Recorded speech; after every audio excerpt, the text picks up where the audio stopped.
کیا پاکستان اسرائیل کو تسلیم کرنے جا رہا ہے؟ نگراں وزیر اعظم نے قائد اعظم کے قول کو غلط قرار دے دیا۔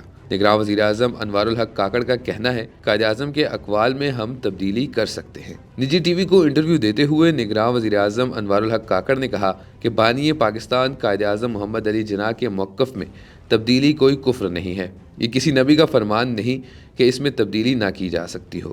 نگراں وزیر اعظم انوار الحق کاکڑ کا کہنا تھا کہ دو ریاستی حل ہی مسئلہ فلسطین کا واحد حل ہے۔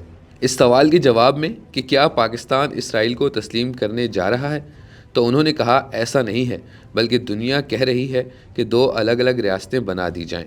یہ تاثر درست نہیں کہ فلسطین کا دو ریاستی حل ہم نے دیا۔